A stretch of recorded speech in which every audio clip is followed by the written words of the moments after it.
Hi all, and welcome to China EVs and More, where my co-host Lei and I will go over the week's most important and interesting news coming out of the China EV, AV, and mobility sectors.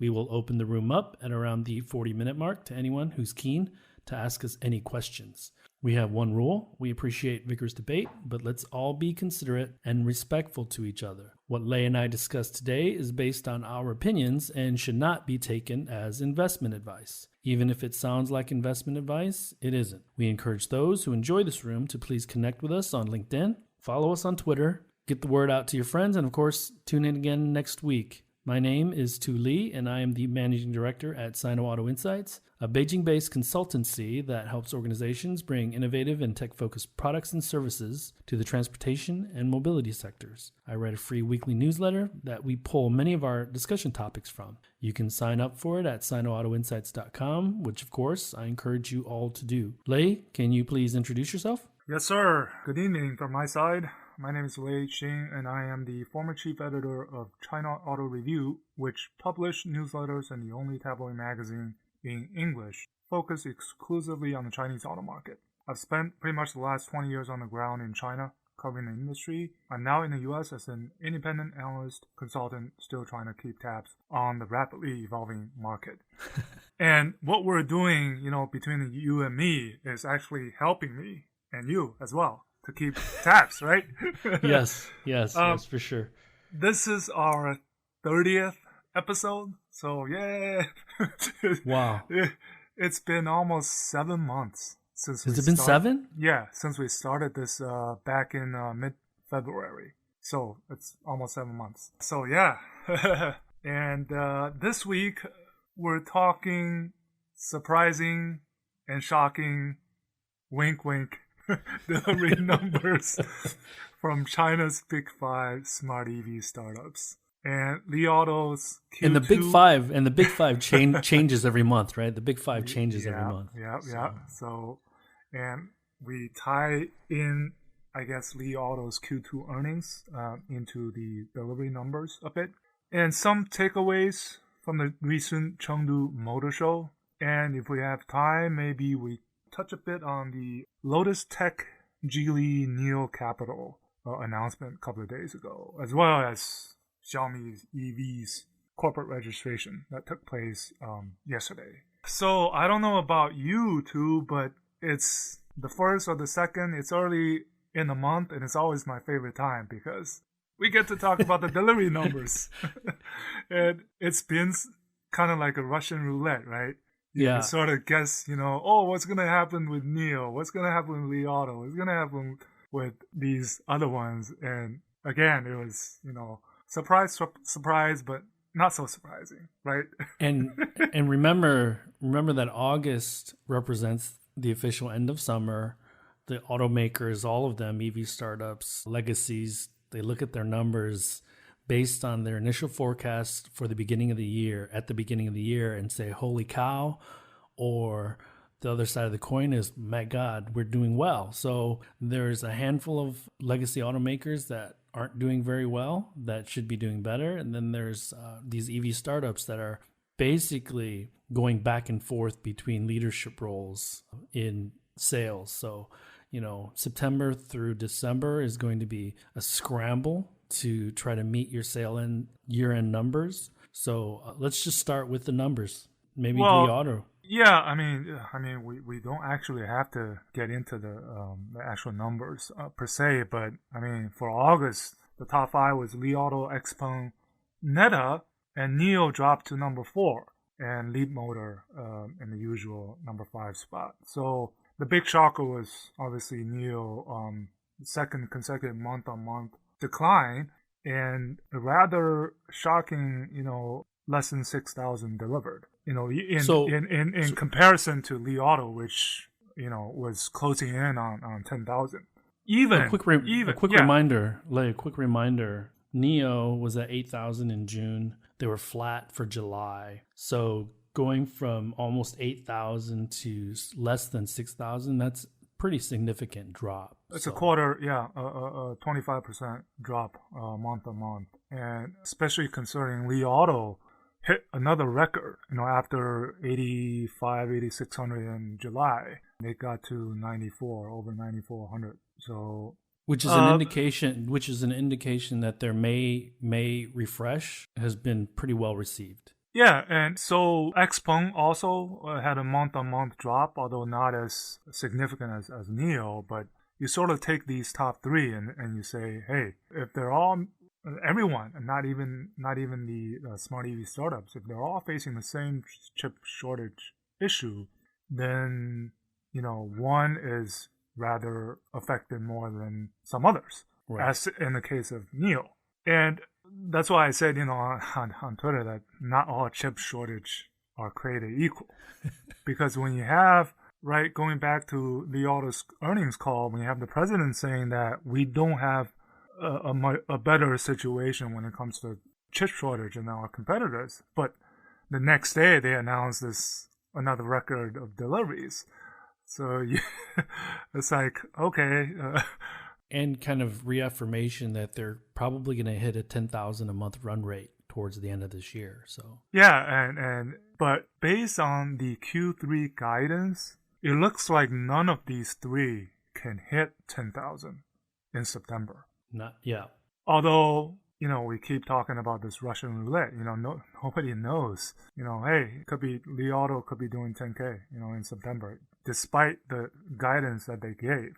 And Neo, on the other hand, I think they will have a big September if the chip shortage, as they described, one of their suppliers for the A/B pillar interior panel, I think recently went back to production. And as the ST microelectronics supplier situation improves, then I wouldn't be surprised again that Neo have a breakout September. Let me ask you this, Lei. Setting aside any supply issues, right? Any parts issues, and seeing the month-over-month, 2 consecutive months now, so it's a trend. What do you think? Do you think they're freaking out? The management? Do you think they're still pretty calm? Because an indication would be if sales numbers are going that, setting aside supply issues, that maybe they're distracted by Norway. Maybe they're distracted by everything else that they're trying to do, rolling out so many swapping stations. Because to your point, right, everybody else, the entire NEV market is growing significantly. So it's hard to fathom that Neo is the only one that's been extremely affected by supply issues for chips or panels in this case. So what do you think their mindset is right now? I think they're probably somewhere in between. It's because whenever you have month on month, especially 2 consecutive months of declines in deliveries, it's significant too. Yeah, it's defeating, right? And then when you see the other competitors, especially Li Auto, doing so well, with just the one model, then you're a bit, worried. But Neo was the only one, I think, in their press releases that mentioned specifically on the chip shortage situation and also the the flood, Nanjing flood. Sure. But I think, again, we've beaten this horse to death, talking about sales numbers. What I'm predicting as well, if you see the recent news that Tesla stopped production in Giga Shanghai for a few days in August. Yep. So I'm also expecting a relatively poor August domestic delivery numbers for Tesla in China. But, once September is done, I think, by this time next month, we should be able to see big numbers. If not, then I would really be worried if I was William Li, because you can't blame the chip shortage forever, right? And let me give a bit of context here. So the chip shortage is likely affecting everyone to a certain extent. And part of managing the chip shortage is being very rigorous on the supply chain and sourcing and supplier quality side. And there was an article in Fortune magazine, I think two months ago, that I was interviewed for. that highlighted Toyota and what they're capable of doing because of the experience they had with the Thailand tsunami 6 or 7 years ago. So they are really, really just very rigorous on managing suppliers and supply. So it could be also a reflection a bit on how much scrutiny each of these companies place on supply chain stuff or supply chain issues, right? So I'm speculating, but because I haven't dug too much into how they manage operations and how efficient they are. But again, 2 consecutive months of down sales versus their competitors. The other thing that is very important to note is that the P5 is coming online. So XPeng with their flat sales, they should get a bump because of that. Li Auto got the refresh in May, and then NIO is actually not going to have a new vehicle until early next year. So Yeah, and if it was a Bosch ESP issue, then a lot of these models or a lot of these companies are customers of Bosch. And then when you look at Li Auto continuing on with the another record, then what I guesstimated was, having just one model standardizing everything, that was the immunity that Li Auto had the benefit of having. right. Rather than different products and trims. Simply from a complexity point of view, it kind of benefited, maybe. So, and then the other ones, for Neta and Li Motor, like their trajectory is pretty good. It's been going up constantly. Although the numbers are a bit lower. Yeah, on a very small base. Yeah, and also their models a bit less sophisticated, smaller, A0, smaller SUVs or hatchbacks, right? For Neta and Li Motor, so they are probably less affected in terms of features and product complexity. So, that's why when we compare the big three, XPeng and NIO are really similar to each other, whereas Li Auto is just completely different.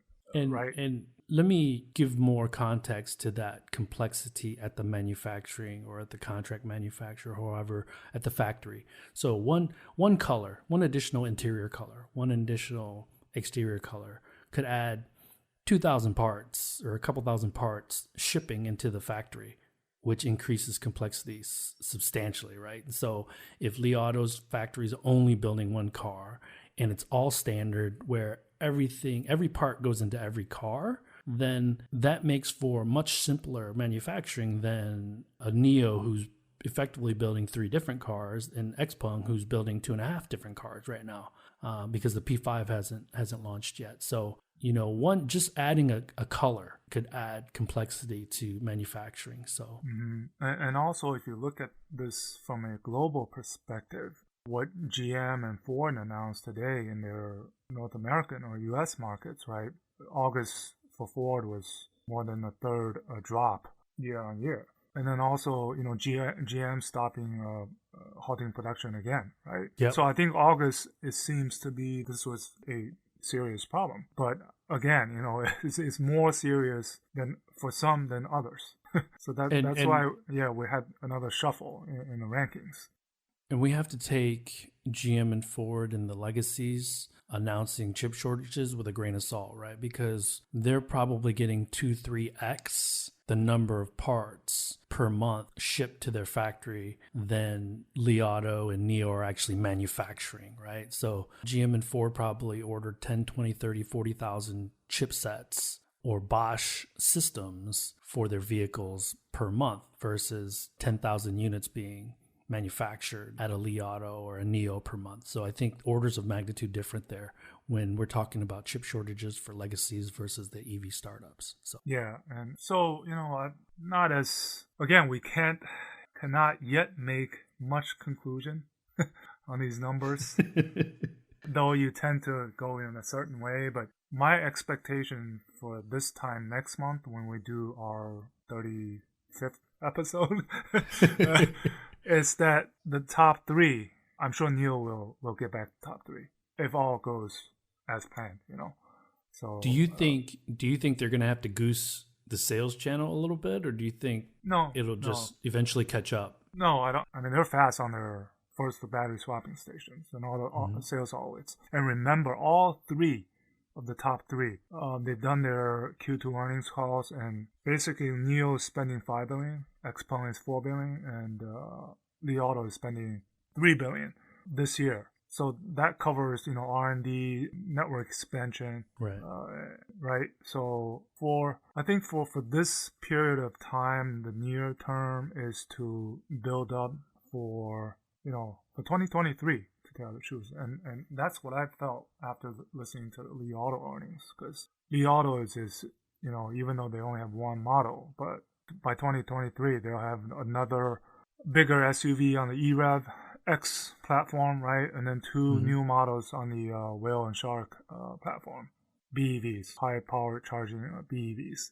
So, they're setting themselves up while navigating the current headwinds, and they got a plan for the long term.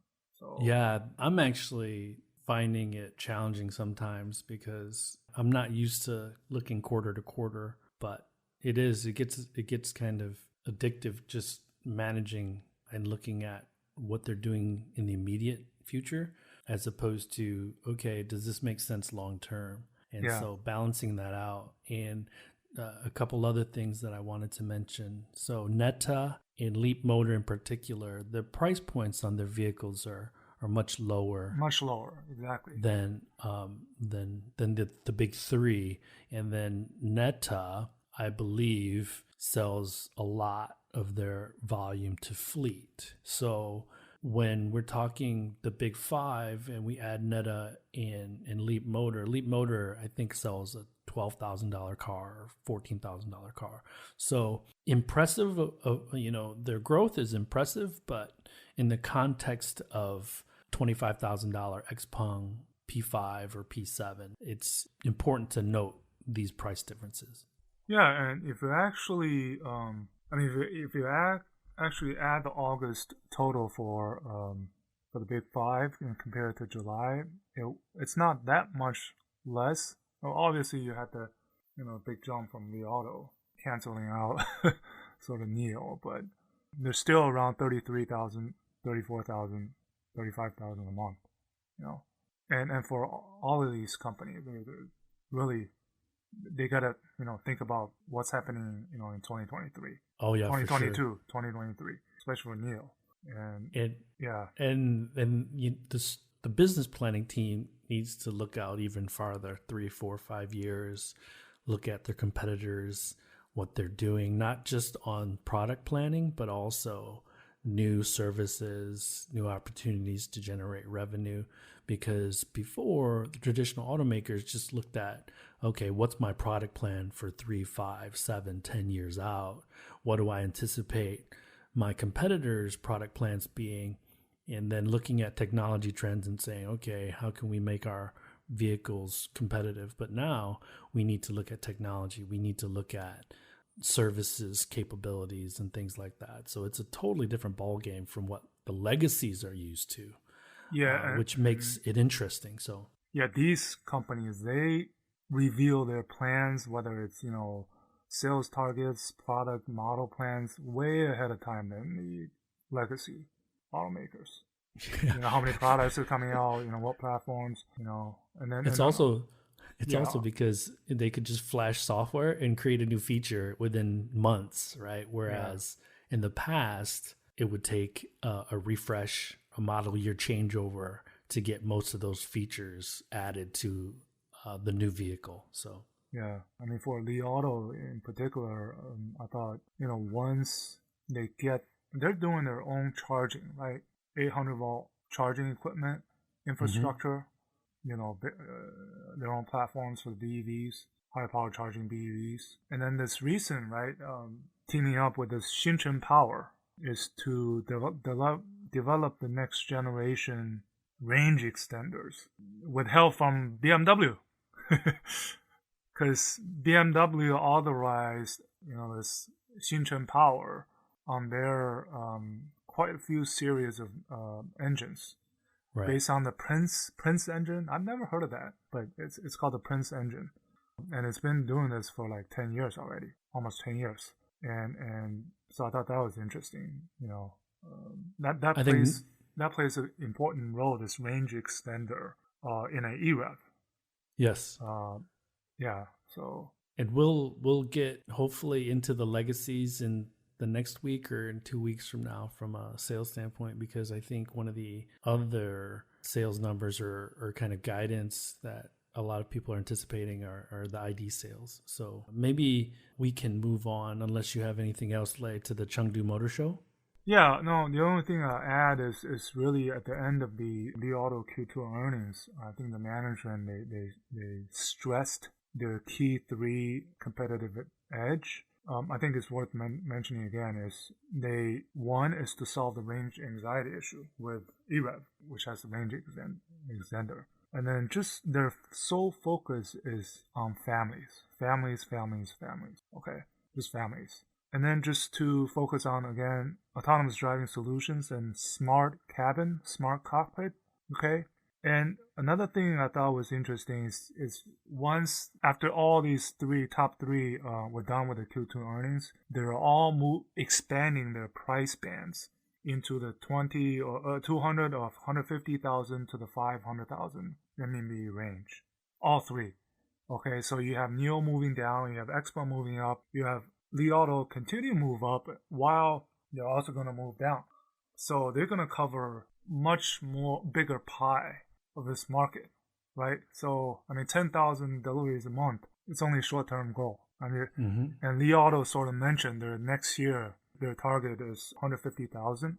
So that was actually mentioned by one of the analysts asking a question, and the management basically said it's within their expectations. So And remember, us following traditional automotive for so long, it's actually very challenging to go up market or down market. Normally, I'd mentioned this, I think, last episode about the Volkswagen Phaeton. So how they will do that is going to be, I think, a key indicator of how successful they can be, right? Because normally if you're a premium brand, you don't want your branding on a $20,000 car or a $15,000 car or what have you. So let's see what NIO does. Maybe it's a sub brand under the NIO umbrella brand, but this is this helps us to get into the next segment, which is the Chengdu Motor Show. So all of these brands are taking different approaches. So NIO is coming out with a new brand, right? Mass market brand. Yep.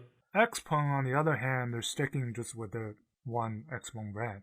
Li Auto as well, I think. And then you now have these traditional players. BYD is supposed to announce their high-end pretty soon in Q4, I guess. Great Wall has too many brands already. They're going to announce a high-end brand. And Geely has a lot of brands too. Yeah, Geely has a lot of brands. So, and which gets into the Chengdu Motor Show.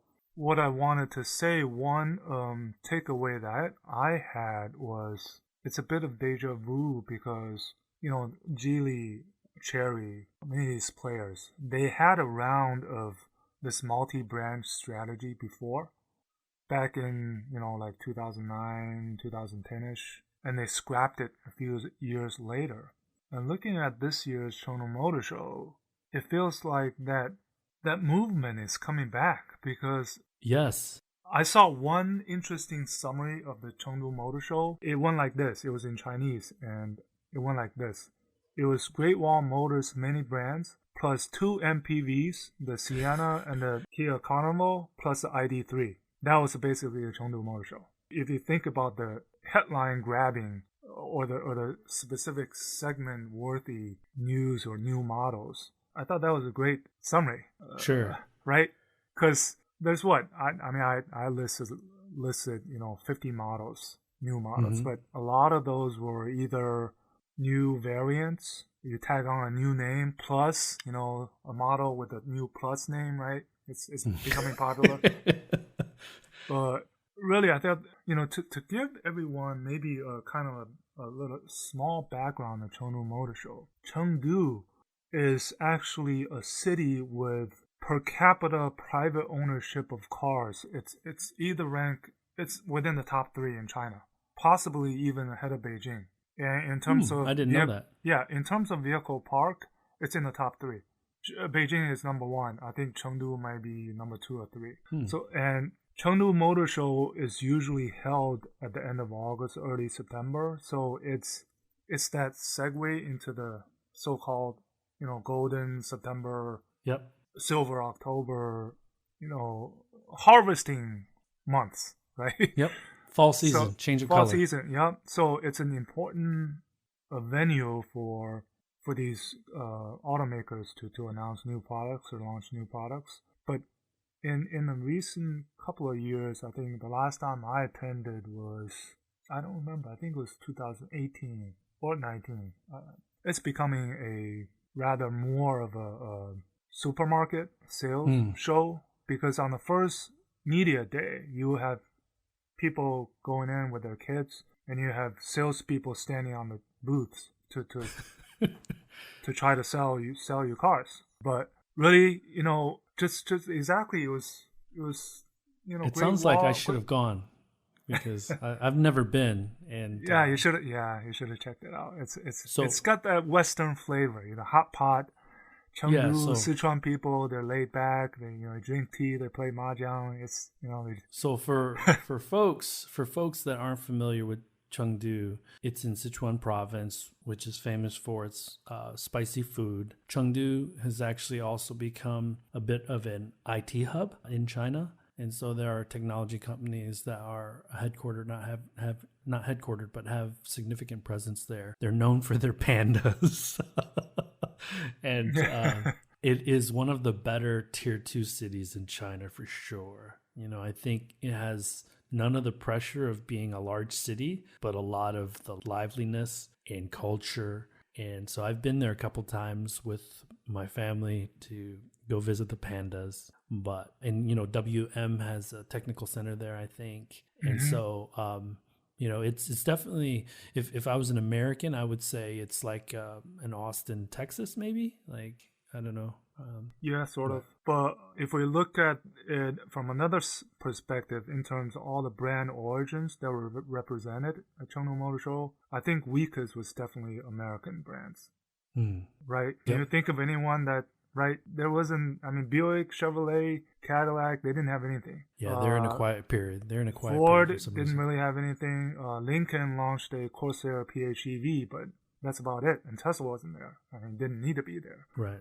That's it for Americans. In the list of my 50 new models, more than two-thirds were Chinese brands. And then the German brands, really, it was the ID3 that people are looking forward to because of what VW is going through with the ID series, right? Their tough sales numbers so far with the ID4 and ID6. And then putting on an ID3, which they kept saying was the top-selling EV in Europe, right? And putting that into China was a big milestone. But then, now we look at it and say, is it going to work? What's going to be the price range? And even if, as many expected, that it's going to be priced in the 150 to 200,000 range, is it going to help ID pick up sales momentum? Last episode, we mentioned this new subscription model, which they also launched in Germany, right? Yep. For €499 a month. You have to do 6 months. And somewhere in China, it was 5,999 RMB, so under $1,000. So they're just trying all these different approaches to get some traction. Which I applaud them for. I applaud them for trying new things. And really quickly, Lei, for those that have never seen the ID3, it's effectively the replacement to the Golf. It's an electric version of the Golf. Right. And when they had the ID3 press conference, not much was revealed, except you can pre-order with a down payment of 300 RMB, and that will be good. $50, basically. Yeah, that will actually count as 3,000 RMB when you make the actual purchase, toward the purchase of the model. So other than that, it's 430 kilometer range. Yeah. But it's and I think it's important to note that they leaned into, they reiterated that they're still targeting 80,000 to 100,000 unit sales of the ID series in China for 2021. So they have a lot of catching up to do. Yeah. I did a back of the envelope calculation, and based on the high level numbers that I remembered off the top of my head, they would need to sell 13,000 units a month Yeah. between now and December. At least, yeah. So the Germans, and then maybe that's pretty much really. I mean, Audi was there, but supposedly they were supposed to show the Q5 e-tron, but actually they didn't show it. They had an updated Q2L. Other than that, BMW had the refreshed iX3. And then really the Japanese brands, it was all about Toyota, I thought. Yeah. Because Toyota had launched or announced, they launched the Crown Cougar sister model to the Highlander right before the auto show, and also a day before the show they officially unveiled the Sienna, which is the top selling minivan here in the US. Right. My sister actually has one. It's great. So I think Toyota is kind of beating Volkswagen at its own game by taking out a page from Volkswagen's playbook in offering kind of the dual model, right? So the Highlander it's been like very popular in that segment. This has been no challenger. And now they come out with the sister model from FAW Toyota, the Crown Cougar. And then the MPV is really tackling the GL8, the Buick GL8, which is also since its launch in like 20 years ago, there has been no challenger whatsoever. The GL8, or in China, what it's called the GL Ba, is the OG, is the original gangster, man. That's everywhere. So yeah, and VW has a Villaran MPV, but I think it's flopped. Yeah. So I think this locally produced Sienna is gonna pose a really good challenge to the GLA dominance, and they're both fully hybrid models. This is another different strategy that's I think is benefiting Toyota in the ICE space. Yeah, they want to milk it, so they're upset. They're upset about these countries and these cities banning hybrids and petrol engine. They want to milk the hybrid technology that they've been selling for over 20 years, starting with the Prius, right? So, I don't blame them, because they've been able to carve out a nice little niche due to the hybrid technology that they've developed, right? So, yeah, so I think look for Toyota really to gain on Volkswagen in terms of market share in the next few months. Because Volkswagen, while they're trying to catch up on the EV side with the IDs, they're losing market share in their traditional strong ICE space. I think it's falling off a cliff. I think it's like drastically, especially with the South joint venture with SAIC. Right. Right. A lot of so there's all kinds of pressure on Volkswagen here in China, right? Because they're getting some good news on the sales front for the ID series in Europe, but Europeans don't expect the same levels of technology from a feature set as younger Chinese consumers do. Okay, so what's acceptable from a technology standpoint in Europe is not in China. That's one of the main things. And, I think it's a fine balance that most of the legacies haven't really had to deal with yet, right? Because Volkswagen came out really quickly with the ID series. So they're up front and center with the transition to EVs for some of their major products, right? But we should see that from, and Toyota, to your point just now, they are leaning into hybrids to bridge that gap, or to bridge the petrol to EV transition.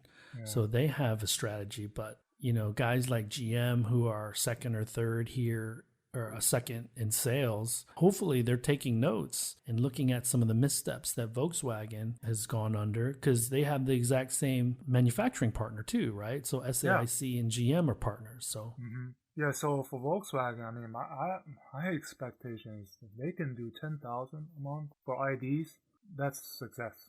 That's I'm putting the bar real low. They don't even have to get to their 80,000 to 100,000 target. They can do 10,000 a month. That's success. They're going to lean. The Volkswagen Group is going to lean heavily on Porsche and Audi to keep them out of a hole from a profitability and a revenue generation standpoint, working capital standpoint, because I mentioned this in my newsletter. If brands or sub-brands don't immediately resonate with the consumer, it's really hard to create a prominent positioning in the market, especially when new brands, and we know this, new brands are constantly entering here in China. So Yeah. And it's good you mentioned this here because it's the classic. Great Wall Motor presents classic case study for what you just said. What they unveiled was, the Aura. Aura is their brand dedicated, EV brand dedicated to females. Okay. Although all of the people that spoke at the press conference, the CEO of the brand, they were all male. I thought that was interesting. Yeah, dude. So they came out with this Aura Ballet cat, right? Which is a sister model to the Punk cat. Both are virtually copycats of the old Beetle. And they haven't announced. I think they said the Ballet cat is supposed to launch first half of next year, and then the Tank brand, which spun off from Wei, unveiled the 400. The 400 is kind of like a Bronco. Armor, even it's like an armor style SUV with the sharp lines, right? And then the 500 is like a really top end Land Cruiser, Toyota Land Cruiser. Yeah, exactly. How about H9? That model. And then Wei unveiled this retro looking mashup, right? Mm-hmm. I call it the retro hipster. It's like a I don't know. So I think Tank is success has been really because it's resonated with the customers, And I think I have to say, Lei, that's also Jeep's loss because they should have consistently come aggressively. That's their market. Yeah, exactly. And Chinese consumers love Jeep, but there's been nothing new in the market for years. So because Jeep customers are super loyal. And, they accessorize their cars significantly. Yeah. So, I mean, huge opportunity. And also, if you look at the traditional player approach, Great Wall, BYD, right, Chery, if you look at their recent product unveils, it's one big approach is on color, exterior styling color, right? This is often overlooked, I think, by maybe foreign competitors. Yeah, the foreign legacies. This has, resonated with the consumers, right? The cherry QQ ice cream, right, with all the different colors. Yeah. Even Wulin Honghua Mini with the new sub variants, right? Whatever they're called. Tank, Aura with all these, pink colored, exterior colored models. So generally speaking, just the ability to mass customize. Right? Yeah. Right before. I used to work at Logitech, and right before I left, they had developed with their manufacturer or contract manufacturer a way to design and customize the enclosure for the mouse. And so you could order it, and now Nike does it, and you can go into a store and pick out, and Adidas does it. And so there's millions of ways. So it's just an extension of this mass customization, 3D printing, and all these different things where 20 years ago, you needed to build 10,000 jobs of one color before it made sense to switch over to another color. But now that has been turned on its head because it works, because the Hongguan is proof positive of that, right? And so, maybe this is where the legacies could really take some solace into leaning into some of these new technologies. The Bronco has those capabilities a little bit, but Yeah, and on the flip side, though, I'm slightly worried that this whole new multi-brand strategy or new brand movement, it seems to be getting out of hand a little bit. Yeah. Right? Great Wall Motor, BYD, they're launching new high-end brands. And we're still seeing new brands, even from the startup space. There's still new companies and brands being formed, right? And all of these, last time we talked about the state-owned enterprise premium brand. I don't know. It's well, you texted about Avatar, right? Yeah. Or did we talk about Avatar last week? Yeah, and then Chery, they have different brands, right? Under the holding group, Exceed, Jador, right? The tech startups are coming out with brands. So. And then even Baoneng, Baoneng, which owns Coros, right? By the way, Coros, I think their production was 0. was it in July or August? Are they still Yeah, an they're still ongoing around. concern? Yeah, Okay. they're still around. Even Baoneng, they're still launching a new brand, temporarily named BAO, Bao. Hmm. Like Bao to Bao? No, Bao, like treasure, Bao. Oh, like treasure. Okay. Yeah. So I'm a bit concerned actually with this new brand movement. I don't know. Yeah. So here's a prediction with all of these new brands from some of these current players out there. I'm going to show my age a bit and growing up in Detroit. So in 30 years ago, General Motors had 3 cars: the Pontiac Sunbird, the Chevy Cavalier, and the Cadillac Cimarron. So it was one car that they tried to brand 3 different ways. And this brought Cadillac down market substantially, and it tarnished their brand so bad. And so this is the danger of having so many brands and trying to save costs by sharing platforms, sharing parts, sharing marketing budgets to a smaller extent, to a lesser extent. So I believe that Q5 e-tron is a rebadged ID6. So I think the interior's a lot different than an ID6, but we're starting to see some of that, I think, with the current crop of vehicles and brands and automakers.